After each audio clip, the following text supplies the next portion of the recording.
Hello and welcome to the Healthcare Show with ViewSonic. I'm Glenn Thompson. Now then, we've got some frightening statistics to show you straight away. Let's tell you about the Work at Risk report. It's showing us that 77% of workers complain of eye fatigue and backaches. 65% get neck aches, and another 67% are enduring terrible headaches because they spend too long at their computers without actually taking regular breaks. We have two guests in the studio for us today, an ergonomist, Emil Reisser-Weston, and also from ViewSonic, it's Mel Taylor. Gentlemen, thanks very much for joining us today. Now then, an ergonomist is an interesting word to actually say. What does it mean? Well, that's a good question, Glenn. What an ergonomist is essentially a man or woman that designs the human-machine interface. Essentially, we design things to make them user-friendly. So look at an Apple Mac, for instance. The software on that is designed to be easy to use, intuitive almost. Similarly, you can get toothbrushes which are easy to handle. Anything basically for the human-machine interface that makes things user-friendly, easy to use. That's what we do. It doesn't mean to say you have to be an ergonomist to practice ergonomics. They're practiced everywhere by designers all over the world. But I'm obviously a specialist in that subject. But what about those symptoms, those early signs? You're coming home from the office, or maybe you're working it from home, and you know, at the end of the day, you do have those eyes that when you move them about the ache, and you've got the stiff neck. Is that as a result of bad posture in the office? Yes, I mean there's a lot of symptoms of bad posture. You know, neck ache, hunched shoulders. It's almost like a tension feeling, isn't it? A lot of people will say, well, it's stress, it's work stress. Yes, yeah. I mean, the thing about what's medically, well, not medically, but what's termed in the media RSI, is it's an all-encompassing condition which can refer to stress acting upon the body, acting upon poor workspace design. So stress is one of the things that definitely gets this thing going. If you're, for instance, you've got this sort of stressed up feeling, that's probably because your desk is too high. If your desk is too high, you're working like this, your neck muscles are naturally constricted, and therefore it takes time to relax that. You'll probably go and have a massage, you'll find you've got huge knots in the back of your neck. Okay, let's get some idea on the way we sit then, because you work hard on this. You've developed software as well that teaches people on how to set out their workspace and sit comfortably, you know, with the right distance on the monitor. Yep. How should we sit correctly as far as you're concerned? Perhaps you can show us. Okay, well, I'll give you a profile view, which probably you can see a bit more.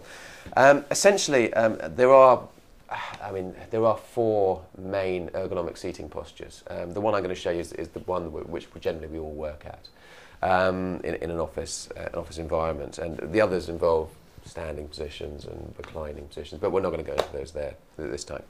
Essentially, you have to look at the angles at your major joints. So we'll look at the angle here at the knee. This has to be greater than 90 degrees. If you've got stuff under your desk, or you're tucking your feet up underneath your chair, then that's making that angle more acute, and you're causing stress on the undersides of your legs. I think, Mel, you said you knew someone that died because of that. Yes, so you're playing computer games, I should say. Playing computer games, okay, so don't play computer games, kids. Okay, at the hips, this angle should be greater than 90 degrees, so you shouldn't be crunching forward.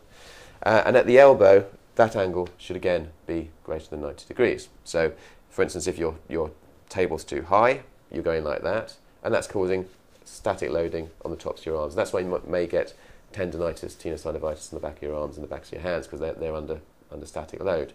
If you decide to lift up your shoulders, then that's okay, they're down there like that. But again, you're causing static loading on the upper shoulders, which is the problem that Glenn said he was having. He's nodding, saying, yes, yeah, I know that well. So you basically make sure your keyboard's low, maybe get a keyboard tray. The angle there, the angle there, the angle there, at least 90 degrees, hopefully better than that. Also, you've got to make sure that the angles at your wrists are straight. So here we're not working with an upwardly inflected or downwardly inflected wrist, or moving it from side to side. It's straight, and this is where the Mortrin keyboard comes into things. So basically, that's it. With a monitor, you have to make sure the monitor is an arm's length away, and the top of the monitor is 10 centimetres below eye level. It's not rocket science. I think what happens, a lot of people probably know a lot of this common knowledge. They sit down within... So one thing I forgot, Glenn. Go on. One thing, this is very important. Yeah, yeah. Sorry. You have to make sure the lumbar area in your back is also supported. Right, okay. Okay, so you've got to adjust your chair so that it supports that lumbar area. It's the hollow area of your back. You'll find that most modern office chairs have a shape that can adjust to that area. Okay. Remind us of those websites again where we can get more advice and more tips on the correct posture. Okay. The first one is a website which takes you through adjusting your desk. So it takes you through how to adjust your desk, and then it gives you the option of having a risk assessment on it. And that's called eofficesafety.com. The other one is monitorvictims.com. That has some useful information about, again, setting up your workstation, what to look out for, medical problems, and the results of the survey as well. Okay. Anyone else you want to add to that, Mel? No, that's some great information. Okay, monitorvictims.com is a good one, as we've just found out. Fascinating. I guess if you're still coming home and suffering from those eyes that ache and that neck that aches and those wrists that ache, possibly the answer is, with the exception of flu, probably the onslaught of flu coming on, it's possibly the way you're sitting in the office. So check that out regularly, make regular checks, and make sure the boss keeps up to speed with the way you should be sitting as well. Thanks very much to my guests, Emil, and also to Mel, for coming in and talking about this very interesting subject. We hope very much you've enjoyed it as well. From all of us here at the Healthcare Show, we'll see you soon. Bye-bye for now.